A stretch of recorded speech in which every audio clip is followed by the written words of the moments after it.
Dear nanay, dear anak, ang kwento ko ay pinakamagatang sapatos. Sapatos, bakit? Ito po ang kwento. Meron po isang ina na lagi po nakatsinelas. Kahit ni minsan ay hindi nakapagsuot ng sapatos. Humiling ang ina sa kanyang mga anak na mabili ng sapatos. Pero ang sagot ng mga anak, si nanay naman, diyan ka lang naman sa bahay, magsasapatos ka pa. Madali pong salita, hindi po nila nabilhan ng kanilang ina ng sapatos.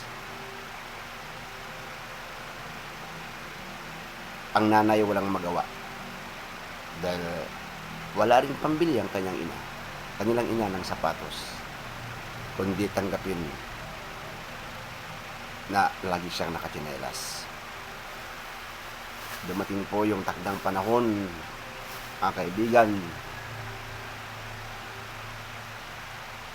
binawian po ng buhay ang nanay na ito, na hindi man lang siya nakapagsuot ng sapatos na kanyang inaasam-asam sa buong buhay niya. Ang ginawa po ng mga anak,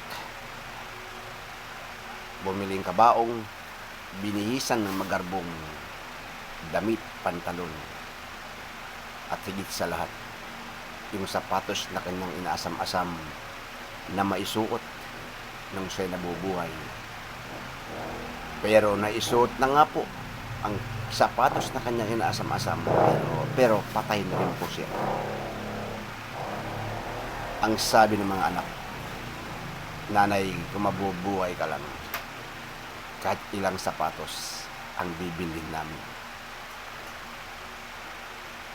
Ganon na lamang po ang sasabihin ng mga nanay ay ang mga anak. Gaano ba kahalaga ang isang ina?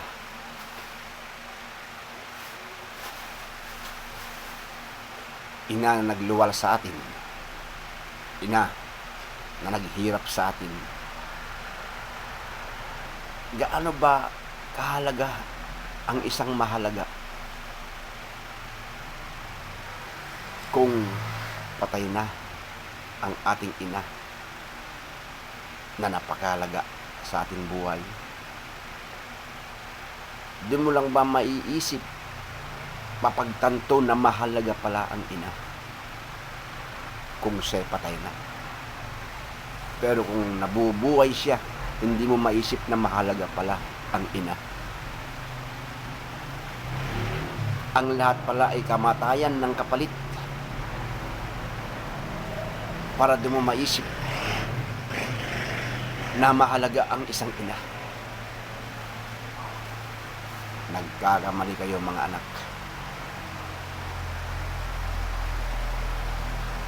Wala tayo sa mundong ito kung walang ina na nagluwal sa atin.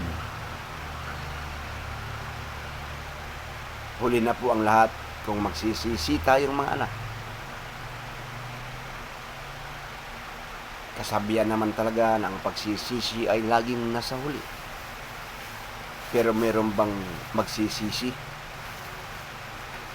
kung gagawin na lamang niya sa una ang kanyang tamang pag-uugali? Hindi ka na darating sa pagsisisi, kaibigan. Hindi ka na darating sa pagsisisi, mga anak, kung ginawa mo lamang, ginampanan mo lamang bilang ikaw anak sa iyong ina nung siya'y nabubuhay. Nakapagsuot nga ng sapatos ang inyong ina, pero paano pa kayo sasabihang salamat, mga anak? Patay na. Paano pa magsasalta yung patay? Alam niyong yakapin ngayon ng ina dahil nakahiga na sa kabaong. Pero nung siya nabubuhay, alam niyo bang yakapin?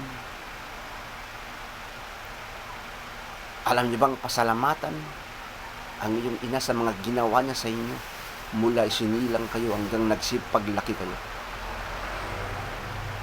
Kaya niyo bang pasalamatan ang inyong ina, hayakapin?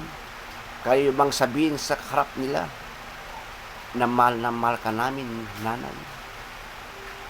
Hindi niyo yan nasabi nung siya'y nabubuhay ang inyong ina. Pero nung siya'y nakakabaong na, doon niyo siya niyayakap at sinasabing mahal ka namin, inay. Wala na pong silbi ang makatagang mahal namin kayo, inay. Sapagkat hindi na kayo maririnig pa, patay na eh. Kaya ang masasabi ko sa inyo mga anak, anak din ako. Nagiging ama na rin ako. Kaya kayong mga anak, paglaanan niyo po ng oras ang iyong magulang. Ang iyong magulang ay mahalin. Kung ano man yung kaya natin ibigay, kahit na kaunti, ibigay po natin kung kaya natin ibigay. Arugain natin ang ating mga magulang. Katulad nung pag-arugahan nila nung tayo'y maliit hanggang tayo'y lumaki.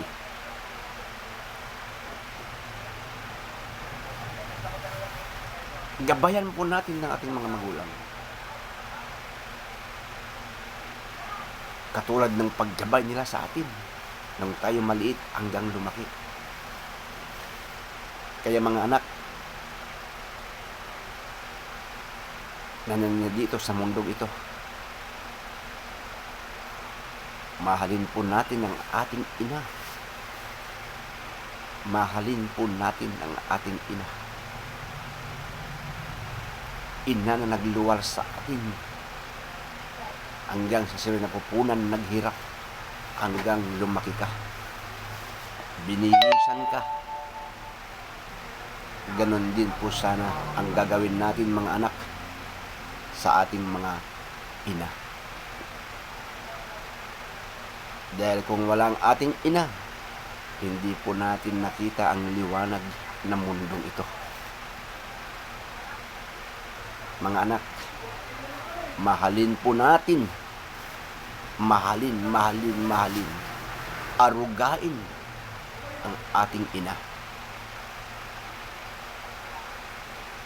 Ito po'y pinamagatang sapatos ng aking kwento. Sapagkat sapatos nga ang hiniling nung siya nabubuhay, ang inang ito,